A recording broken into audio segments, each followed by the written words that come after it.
मुझसे अभय दुबे जी इसी सवाल पूछना चाहिए। आप सवाल अभय दुबे जी कमाल है भाई। Opening remark.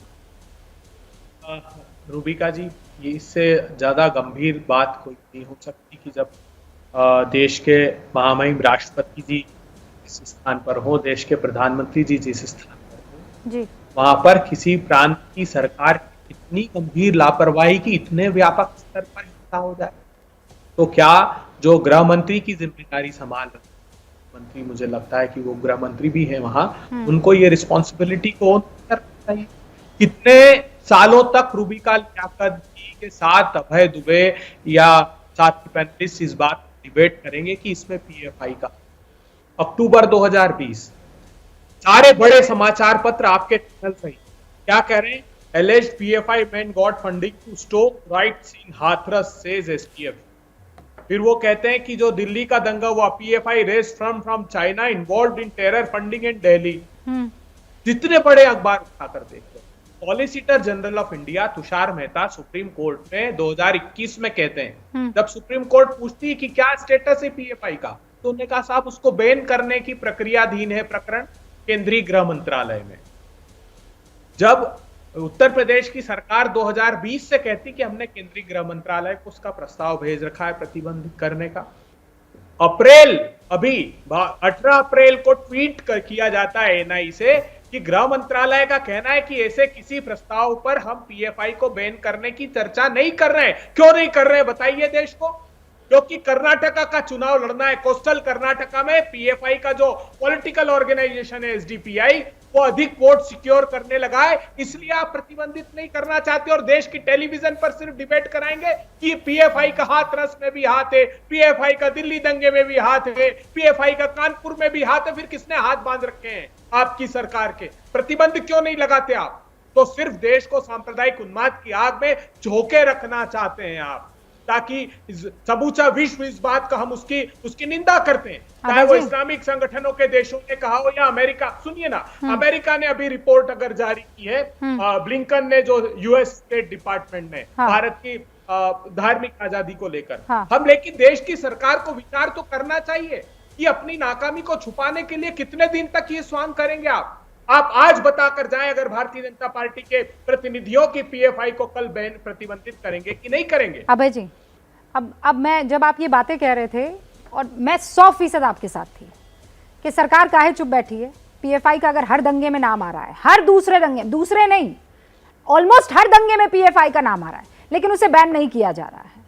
और कल को मान लीजिए अभय जी, ये मेरे मन का ख्याल है और सवाल भी है और उसका जवाब चाहती हूं मैं। अगर मान लीजिए पीएफआई पर बैन होता है तो कई ऐसी जमातें घूम रही हैं जो वापस कतर से, कुवैत से, दुबई से, फला यहां से, फला वहां से खत जारी करने लगेगी। मुसलमानों के खिलाफ एट्रोसिटीज हो रही है। कहां पर? हिंदुस्तान में। उनके काम करने की आजादी पर ताला लगाया जा रहा है। कहां? हिंदुस्तान में। होगा कि नहीं? मेरा एक सवाल है। सुबह ही पीएफआई पर बैन, फला कोई शख्स अगर उसे गिरफ्तार कर लीजिए, जो फोटो आया है, अब ये फोटो सब जगह घूमेगा और कहेगा देखिए मुसलमानों पर अब ये लोग जो हैं एक बार फिर से चाबुक चला रहे हैं। अभय जी बस एक सेकंड, दो और मेहमान। अभय जी 10 सेकंड का जवाब। देखिए ये क्यों बात उठी? अगर देश का शीर्षस्थ नेतृत्व कहेगा शमशान कब्रिस्तान, गजवा हिंद, 80-20, और जो हत्या के आरोपी हैं, सड़क पर नृशंस हत्या करते भीड़ की हिंसा में, अगर केंद्र की संविधान की शपथ खाने वाले मंत्री उनके गले में माला पहनाएंगे तो कहेगी विश्व बिरादरी। पर ये एक तरफा नहीं है ना, अब ये बढ़ चुका है, ये हर जगह ऐसा होता हुआ दिखाई दे रहा है। रूबिका जी आप उसको छोड़ दीजिए ना, आप तो इसके जनक है सर। इस देश में आप क्या कह रहे हैं कि धार्मिक इंडेक्स में हम नीचे गिर गए, और किसकी रिपोर्ट कोट कर रहे हैं? यूएसए की। अभी एक और रिपोर्ट आई थी hunger index, global hunger index, उसमें श्रीलंका 60वें नंबर पे था, हिंदुस्तान 100वें नंबर पे था। मतलब जिनके यहाँ 500 रुपए किलो दूध मिल रहा है, 2000 रुपए किलो आटा मिल रहा है, उनका हंगर इंडेक्स हमसे बुरा था। सो प्लीज उसको मत कोट कीजिए। नंबर 2, आप तो इसके अमेरिका को तो सेम भाव आपके सो कॉल्ड राष्ट्रीय अध्यक्ष ने ही तो भगवा आतंकवाद का टर्म कॉइन किया था।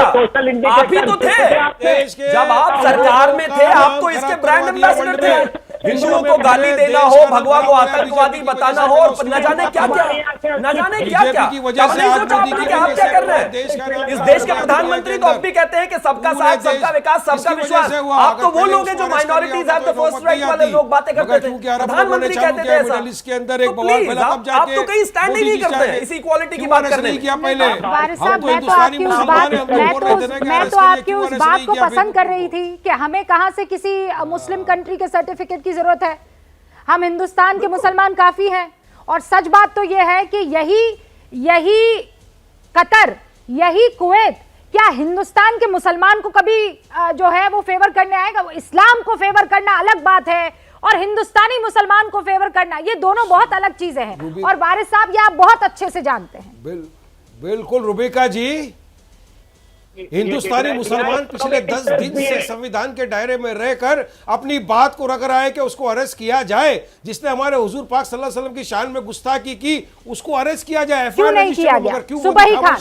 मोदी जागे कब? जब अरब देशों के अंदर अफरा तफरी का माहौल आ गया, दबाव के चलते काम किया क्या? मुसलमानों के सेंटिमेंट को आहत पहुंच गई। हिंदुस्तान के मुसलमानों की सुन ली होती तो बात इतनी आगे नहीं बढ़ती। वारिस साहब, मैं इसी सवाल को आगे ले जा रही हूँ। जब हमारे प्रधानमंत्री सबका साथ, सबका विकास, सबका विश्वास, तो हिंदुस्तान के मुसलमानों की बात क्यों नहीं सुनी गई? हिंदुस्तान के मुसलमान के सेंटीमेंट की कदर क्यों नहीं करी गई? मेरा ये बोलना है ना, क्यों इतने खामोश रहे मोदी जी? क्यों एक्शन नहीं लिया गया? और अभी भी एक्शन क्या हुआ है? सस्पेंशन नहीं, अरेस्ट करो, जेल में डालो। बहुत सीरियस सब्जेक्ट है, इस तरह से चिल्लाकर मैं नहीं कर पाऊंगी। हाँ बोलिए जी। मुझे पूरी डिबेट में मौका मत दीजिएगा इसके बाद, लेकिन ये अनइंटरप्टेड प्लीज बात करने दीजिएगा। बहुत संजीदा विषय है, देश की परिस्थितियां बहुत सेंसिटिव हैं और मुझे लगता है कि अगर 130 करोड़ पॉपुलेशन में से हम लोगों को, कुछ पैनलिस्ट को मौका मिलता है कि हम नेशनल टीवी पर बैठकर अपनी बात करोड़ों लोगों तक पहुंचा पाए, तो हमें उस जिम्मेदारी को समझना चाहिए। देखिए, भारत को तोड़ने की और भारत को कमजोर करने की एक साजिश रची जा रही है, जिसमें अंतर्राष्ट्रीय ताकतें तो हैं ही हैं, घर के गद्दार भी शामिल हैं। 7 भारत विरोधी मानसिकताएं एक्टिवली काम कर रही हैं अपना तन मन धन लगाकर। वामपंथी, उनकी आर्म्ड विंग्स, माओवादी, नक्सलवादी, छद्म नारीवादी, अलगाववादी और आतंकवादी संगठन, बौद्धिक आतंकवादी, अंतर्राष्ट्रीय ताकतें, विधर्मी राजनीतिक दल, कन्वर्जन माफिया, कॉरपोरेट माफिया। कहीं पीसफुल प्रोटेस्ट के नाम पर कानपुर में आग लगाने की कोशिश की जाती है, दंगा भड़काने की कोशिश की जाती है, पंजाब में खालिस्तान के नारे लग रहे हैं। अंतर्राष्ट्रीय स्तर पर भारत पे दबाव बनवा के इस्लामिक स्टेट से भारत पे प्रेशर बनवाने की कोशिश करी जा रही है। और यहाँ पर अनुराग भदौरिया जी जैसे लोग बोलते हैं कि जिम्मेदारी सरकार की है। लोकतंत्र में जिम्मेदारी सरकार की भी होती है, विपक्ष की भी होती है, समाज की भी होती है। आज वो वक्त है, आज वो वक्त है। रूबिका जी फिर बीच में बोले, रूबिका जी फिर बीच में बोले। अनुराग जी, मैं आपके पास रूबिका जी 16 मिनट लेट आई थी और 1600 शब्द आपने सिर्फ शिकायत करने में निकाल दिए थे। अब इनको मैंने 5:28 पर मौका दिया है, अपनी बात तो रख लेने दीजिए उनको, 2 मिनट ही सही, उसके बाद आप वाह कर दीजिएगा। वो तो बात करते करते वो तो समाजवादी पे आ गई। हाँ, तो वो आपको मौका दूंगी, उसके बाद आप ही के पास आऊंगी ना भाई। समाजवादियों को कहा है तो आप ही का रुख करूंगी, और किसका करूंगी? मायावती जी के पास तो जाऊंगी नहीं अभी। सुबह खान, रूबिका जी, अबे इतना बीजेपी रूबिका जी, अरे अनुराग जी बात सुन लीजिए। मैं आपको देश की सोशियो पॉलिटिकल कंडीशन बता रही हूँ, पढ़ लिया करिए। रूबिका जी मुझे 2 सेकंड्स दे दीजिए, मैं ऐसे नहीं कर पाऊंगी, इतने सीरियस इशू पर ऐसे बहस नहीं कर पाऊंगी। एबीपी न्यूज आपको रखे आगे।